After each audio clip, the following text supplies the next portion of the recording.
Bueno, muy buenas tardes a todos los presentes. Les agradezco que se hayan acercado hoy. Quería transmitirles que es un honor para mí tener en nuestra provincia al futuro presidente de la Nación.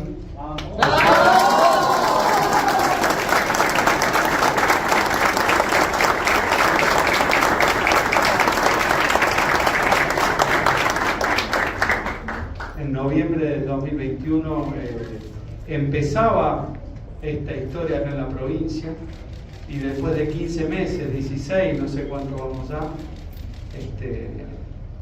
se empieza a formar el espacio y hace menos de 3 meses que somos La Libertad Avanza de la Argentina, y es el partido que, si Dios quiere, el 10 de diciembre va a cambiar la historia de la Argentina para siempre.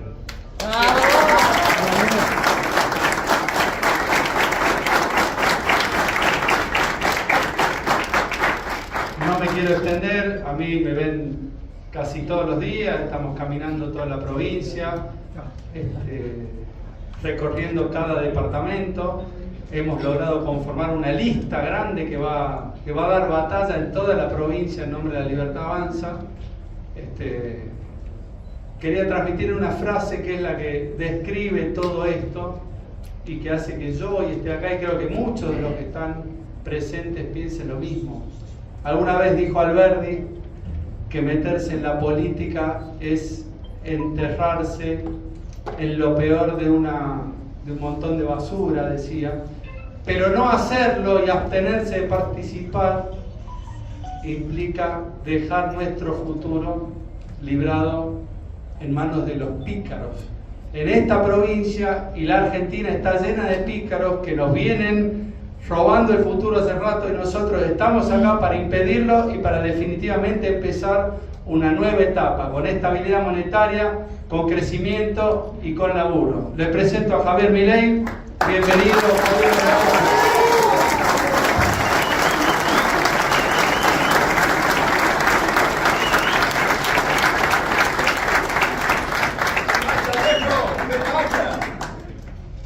Bueno, muchas gracias a todos los presentes en esta reunión y muchas gracias, Martín, por invitarme y por ser parte de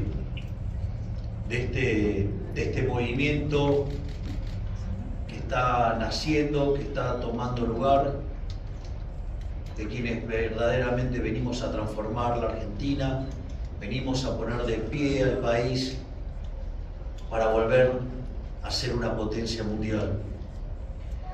Y para mí esto no es un tema ni casual ni menor.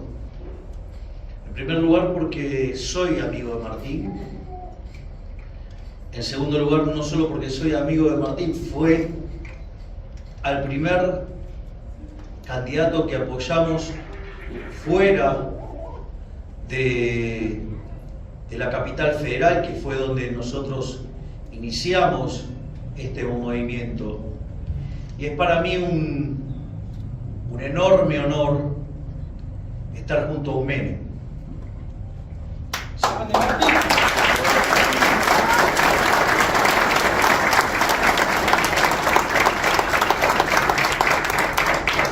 Porque, sin lugar a dudas, y esto consta en un trabajo de Gerardo de la Paulera, Bossoli e Irigoy, que se llama Passing the Buck, el primer gobierno de Menem junto al doctor Domingo Felipe Cavallo ha sido el mejor gobierno de la historia de la República Argentina.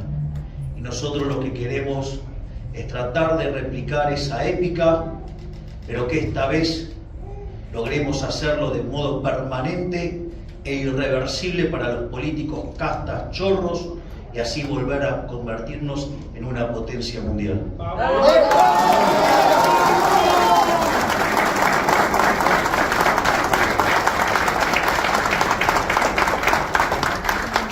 En ese sentido, la clave es entender por qué nos hundimos y cómo es que vamos a salir. Argentina, cuando abrazó las ideas de la libertad, básicamente allá por 1860, cuando se termina de unir la provincia de Buenos Aires, Argentina era un país de bárbaros. Y cuando abrazó las ideas de Alberdi, después de 35 años nos convertimos en la primera potencia mundial. Pero después llegó el populismo, allá por 1916, y ahí es donde empieza la decadencia argentina, y ahí es donde Argentina empieza a abrazar sucesivamente dosis crecientes de socialismo, que es lo que hemos denominado el modelo de la casta. El modelo de la casta básicamente parte de una frase nefasta que dice: donde hay una necesidad nace un derecho. El problema es que las necesidades son infinitas y los derechos alguien los tiene que pagar. Entonces nos encontramos con el problema de los recursos finitos. En rigor, si yo les dijera que eso es un problema insalvable, sería casi una herejía para mí, y mi papá, el escocés Adam Smith, se tendría que levantar de la tumba y dejarme una zapatería en el traste por poco, porque eso los economistas sí lo hemos resuelto, que es básicamente el sistema de precios basado en la propiedad privada, es decir, el capitalismo. Y en ese contexto, entonces el problema tiene solución, pero el problema más grave es que a los políticos ese modelo no les gusta. A ellos les gusta la garra del Estado. La garra del Estado también tiene una frase, y es la justicia social, que además es absolutamente injusta, porque se basa en un robo y en un trato desigual frente a la ley. Digamos, si ninguna persona sana puede estar a favor de esas dos atrocidades. Y eso, la consecuencia que tiene es que se manifiesta con déficit fiscal. De hecho, Argentina de los últimos 123 años o 122 años ha estado con déficit fiscal en 112. Y eso ha traído que Argentina ha tenido 22 crisis en el formato Cerro Meloni, sino que además, eso, cuando aparece el déficit fiscal, hay que financiarlo. Entonces, la primera forma que utilizan los políticos para financiar el déficit es la deuda. La deuda, que es un concepto profundamente inmoral, porque la deuda son impuestos futuros, y eso significa que es como que nosotros nos estemos yendo de fiesta y la cuenta la pague nuestros hijos, nuestros nietos y hasta aquellos que no nacieron. Es decir, es algo profundamente injusto, inmoral. Entonces, en ese sentido, una vez que se termina el acceso al financiamiento, Argentina termina cayendo en default. No por nada Argentina es el máximo defaulteador serial de la historia moderna. Por otra parte, una vez que ya no hay más financiamiento utilizando deuda, se recurre a otro tipo de deuda, que es la emisión de dinero. Y en ese sentido, Argentina, desde que tiene Banco Central, ha destrozado 5 signos monetarios, le ha quitado 13 ceros a la moneda, tuvo 2 hiperinflaciones sin guerra, y el único periodo de estabilidad económica que tuvo desde la creación del Banco Central en adelante, en especial desde que se estatizó, fue durante la convertibilidad. el plan de Carlos Saúl Menem. Entonces, en ese sentido, el único momento en que hemos dejado de ser estafados por ese robo que es la emisión de dinero fue justamente durante la convertibilidad. Por eso hoy se resisten tanto cuando hablo de dolarización, porque básicamente los políticos, por ejemplo, este gobierno de delincuentes, en sus primeros 3 años de desgestión, nos ha robado 16 puntos del PBI con señoriaje, algo así como 5.33 por año, o puesto en términos de dinero nos roban 30.000 millones de dólares por año. Por eso van a haber tanta resistencia por parte de los políticos a lo que es la idea de la dolarización. Idea que yo no soy novedoso, idea que el propio Carlos Saúl Menem quiso impulsar cuando veía que aquellos que eran potenciales sucesores querían llevarse puesta la convertibilidad. Y por eso intentó avanzar hacia la dolarización. Es decir, una forma de cerrarle definitivamente el paso a la política para robar a los argentinos. De hecho, vean lo que es el caso de Ecuador. Estaba con tasas de inflación en torno al 100%, y cuando se desata la corrida y básicamente se produce la huida del sucre, ahí lo que ocurre es que se dolarizan. Y cuando se dolarizan, la tasa de inflación literalmente desaparece. En ese contexto, donde desaparece la inflación, hoy cerca del 92% de los ecuatorianos, pese a los sucesivos intentos del delincuente de Rafael Correa, básicamente el 92% de los ecuatorianos no quieren salir de la dolarización, y de el 8% restante, 7%, 7 puntos porcentuales, contesta que no sabe o no contesta. Esto significa que esto lo dice el presidente, quien fue el presidente de Ecuador cuando dolarizó, dice: la única política de Estado en Ecuador es la dolarización, y Correa no se la pudo llevar puesta porque la dolarización era lo único que era más popular que Correa. En ese sentido, básicamente,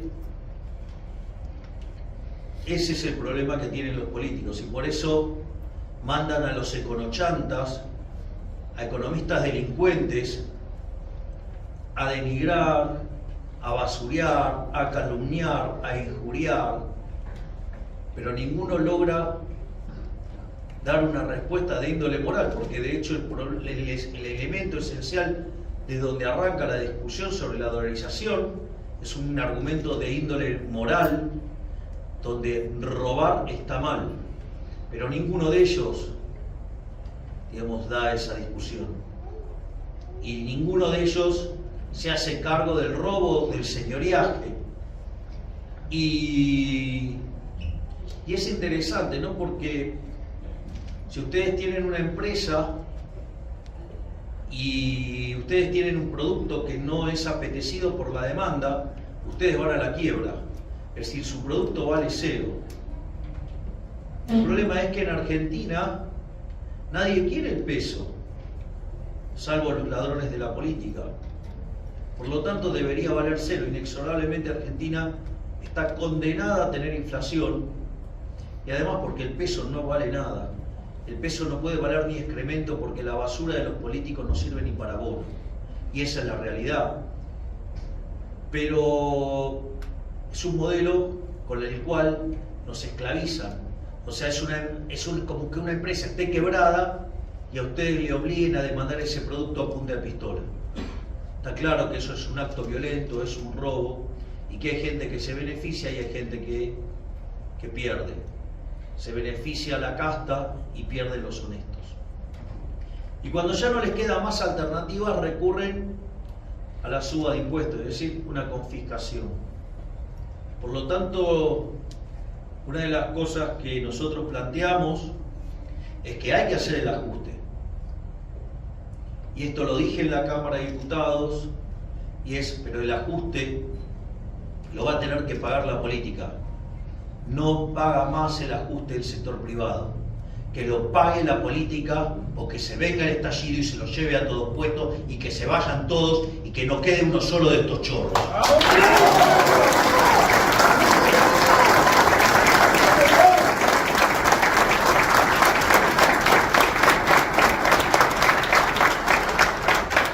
Por ende, ahí también vendría la descalificación, el poquito antisistema y cualquiera de esas falacias ad hominem con las que me atacan. Pero nosotros sí venimos a proponer un modelo. Nosotros venimos a proponer el modelo de la libertad, el modelo que está acuñado en esa hermosa definición del liberalismo del máximo prócer de la historia de las ideas de la libertad en Argentina, que es el queridísimo Alberto Venegas Lynch, hijo, que dice: el liberalismo es el respeto irrestricto del proyecto de vida del prójimo, basado en el principio de no agresión y en defensa del derecho a la vida, la libertad y a la propiedad, cuyas instituciones son la propiedad privada, los precios libres de intervención estatal, la libre competencia entendida como libre entrada y salida,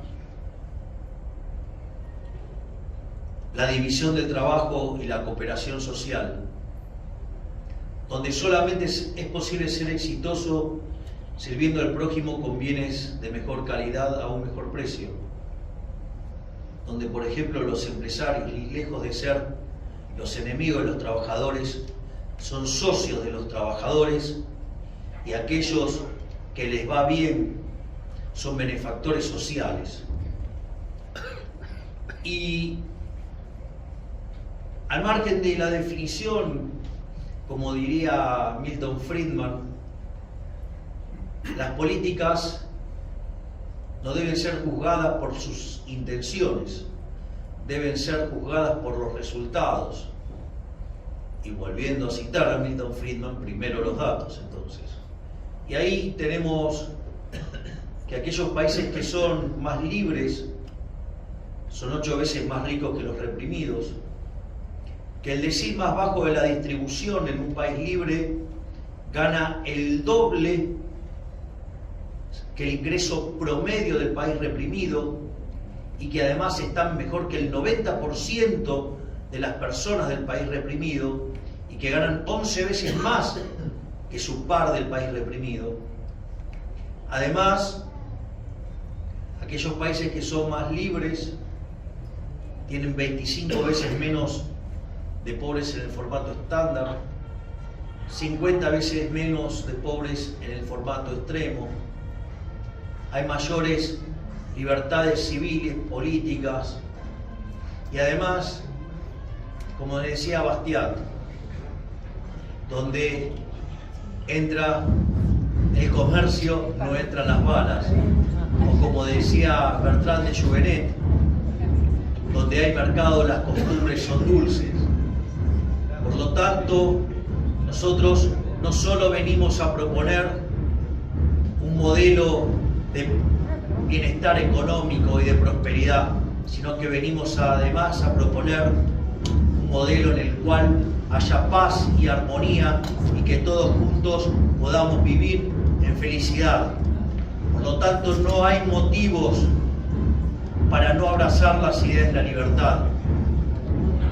Y la reflexión final es: Argentina tiene futuro, pero ese futuro solamente es posible si volvemos a abrazar las ideas de la libertad.